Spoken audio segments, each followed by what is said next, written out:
Welcome to the fourth and final pillar, help. We're not here to prescribe or diagnose, we're not here to offer advice, but once we've recognised, asked and listened, we may be able to help that person find the help they need. We're about bridging the gap between the communities we serve and the resources that are available. There are so many incredible resources, whether they be charities, professionals, medical, they are available, and I think it's really vital that we understand what's available to us and those in our community. It helps keep us safe as well as those in the chair. We're now going to watch our fourth and final video, in which some of our home beauty professionals are going to be talking about different resources, different places that they've signposted people to in the past, and different places that they've used themselves, because remember, it helped to help others, but we also help to help ourselves. If you've recognised there's a problem and you've asked and listened and found that there is a problem, the most important thing that you can do in the whole process is to find out how to help them, to signpost them in the right direction. And that's where we have to step up as people and go, we need to do something about this. Self-referral is something that's quite difficult sometimes for people because that first step is always the hardest. And I always tell my clients that if you can do this, you can get through the whole process. You have to look at the different organisations that are in your locality, because that's going to vary greatly from area to area. There's sort of national organisations like sort of Samaritans, obviously your GP, the hospital. These are all places that you can go to receive help. The Lion's Den that I run, which is a good gate to go through to get involved with a counsellor. So the counsellor's there, the life coach is there. I'm working really closely with the Dorset Mental Health Forum at the moment, and one of the managers has been coming down. So even if I don't have the answers to signpost them, I know people that can give the answers. I have a therapist that she works with me when I do my Lions drop-ins, and she does a lot of mindfulness techniques. She does a lot of sort of like subconscious reprogramming, so sort of NLP, stuff like that. So she's fantastic. So I point anyone who's having difficulties to her direction, but also the local gym, which is 3 doors down, Anytime Fitness, they give out free passes to my clients because there's a connection with physical activity and mental health, there's benefits, so I'm working with them also. It's important to have a plan ready in your shop, something simple and easy that any of the barbers can follow in a time of crisis. Make a list, even if it is just your local GP and hospital. Places like gyms, counsellors, drug addiction services, citizen advice. There's so many out there, but we often don't think about them. We often overlook them.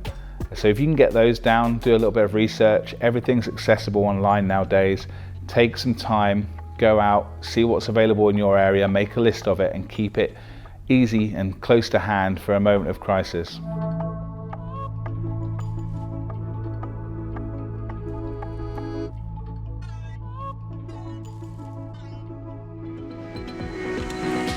Once we've listened, it's important for them to find the help that they need. We're here to fill the gap between what we do and the professionals, make that gap not seem so daunting and easier to access.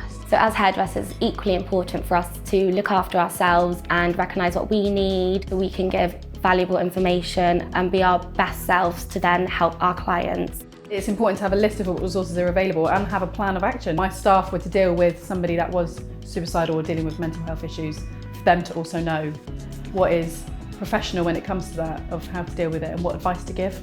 It's really important that you remember to make the plan with the individual and talk it through with them. Rather than just deciding what you personally think is best for them, you should always chat about it with them and put the feelers in, offer that this may help, or if they feel that something else would be a good idea, then you'd support them to do that as well. Maybe ask them how do they feel about what's going to happen next, and then respond to what they've said and go from there really, rather than telling them what they need to do, ask them what they think. You can let your client finish having a cup of tea while you Google a couple of numbers. Let them know that somebody cares enough to do some research for them and help them. We're quite lucky that in this day and age there's a lot of charities available. There's Samaritans, Mind, there is a lot of help out there, and it is okay to tell people about those charities. There's domestic abuse charities and domestic violence charities. If they've opened up to you on a very personal front and told you specifically what their issue is, you can maybe try and signpost them to an organisation that is for their specific problem. It's also really important to remember that if I or anybody else in my industry ever felt